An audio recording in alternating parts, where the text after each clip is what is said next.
Hey, it's Brian over at Cross Country. Hope you're having a great start to your week. Hey, I thought it would be important and informative to share 5 things that you probably aren't aware of regarding VA loans. There's lots of misinformation out there, and I wanted to make this video because I have a lot of veteran clients that are making offers on homes, and they're quote unquote losing out to other buyers that are using a conventional loan product. So there's a lot of misconception out there about the differences between conventional or VA, and what we see is that a lot of sellers who are just really uninformed and their realtor are jumping to the conclusion that the conventional borrower is a better borrower, or maybe a better file to work on than a VA loan. And unfortunately, that's not the case most of the time. So I want to share some information with you. First, the middle credit score needed for a VA loan goes all the way down to 500. On a conventional loan, it's 620. So if there's anything that changes on the loans, on the borrower's credit profile, VA is going to be way more forgiving and probably still be able to close as opposed to a conventional loan. One of the things that I think is super important to understand is when you get an offer with a pre-approval letter, the pre-approval literally does not describe what's happening with that borrower. And knowing that the minimum credit score for a conventional loan is 620, as a seller, you don't know if you've got a 620 borrower or if you've got an 850 borrower. If your approval letter says that they can put 20% down, that's great, but that really doesn't benefit you if they have a credit issue, or they have a debt to income ratio issue, or they have any other issues that's not mentioned on the approval letter or is not discussed by the realtors before you make a decision. So key takeaway here, credit scores are much lower requirements. As a matter of fact, the VA does not have a minimum credit score requirement. The only reason that there's a 500 middle credit score minimum is in order for us as a lender to get pricing on the loan so that we can help that borrower understand what their interest rate would be. Because in the secondary mortgage market, nobody buys that loan if the score is below 500.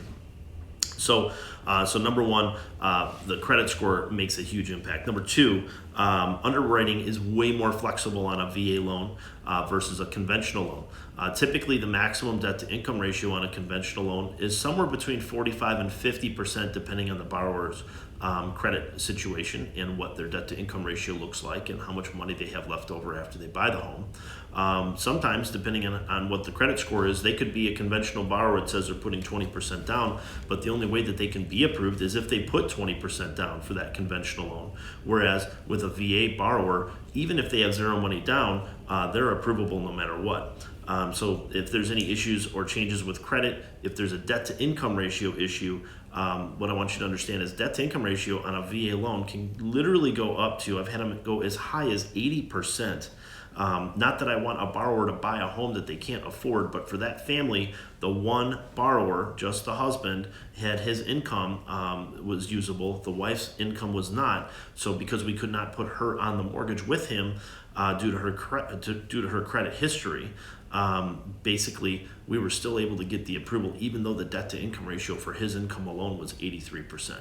If that was a conventional loan, it would have been dead. There's no way that would have been approvable at all.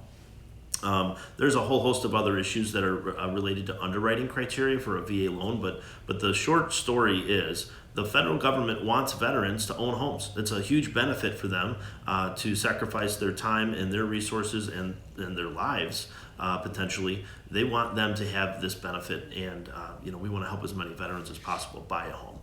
So underwriting is way more flexible. Number 3, super important. This is an interesting thing. On a conventional loan or an FHA loan or a USDA loan, when we order the appraisal will come back, and that's when we find out if it appraised low. It's very rare that you're going to have an appraiser reach out and say, hey, your appraisal is going to come in low. Can you help me out and send me some comparables, or help me understand how you came up with the valuation to get to this contract price before they finalize the appraisal?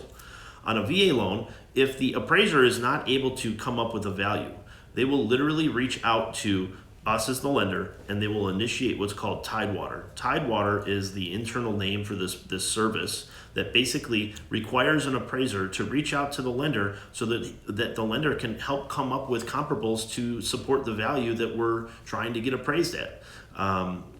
So then that means that I can reach out to the buyer's agent and the listing agent to get closed comparables or properties that are under contract that haven't closed yet, and get that information to the appraiser so that we can maybe have it come in at the contract price, or at least the highest price possible. So Tidewater is awesome. It is not normal, and it's only available on VA loans. So we have an opportunity to help capture the highest appraised value possible before they finalize the appraisal.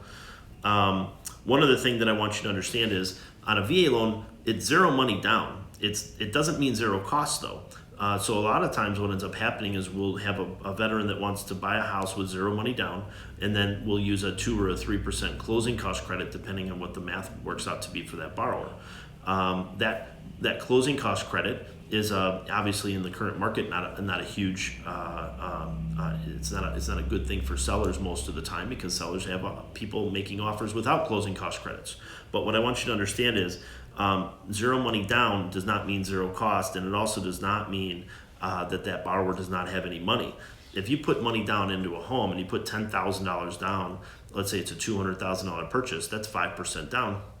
That $10,000 is literally saving them like $50 a month. So if you do the math on that and you divide $50 monthly payment savings into the $10,000 investment to lower the monthly payment, that's 200 months before you break even on your investment. And most rational people would agree with me that that's a poor use of money.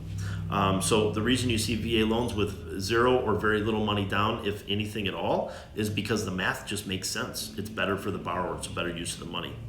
Then the last thing is, if there's an unmarried borrower, and let's say they're making an offer with a conventional loan, and let's say they were a veteran, if they were going to try to buy a home using a VA loan and then add their girlfriend or boyfriend as an example to the loan application, the minimum down payment would be 12%.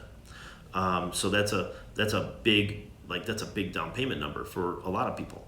So what ends up happening in that circumstance is we would either A, get the mortgage approved in just the veteran's name, or B, we would look at an option with them to go conventional.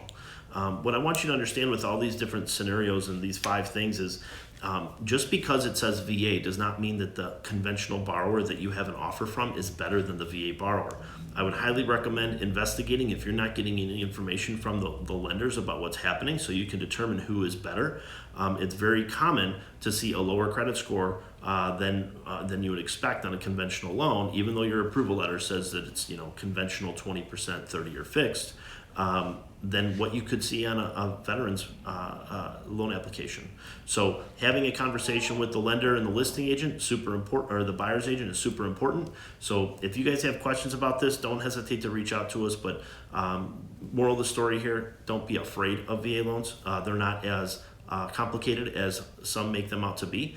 We do a lot of VA loans, so we can help with navigating through all of those questions or concerns. If you have any questions, give us a call, 847-603-4778.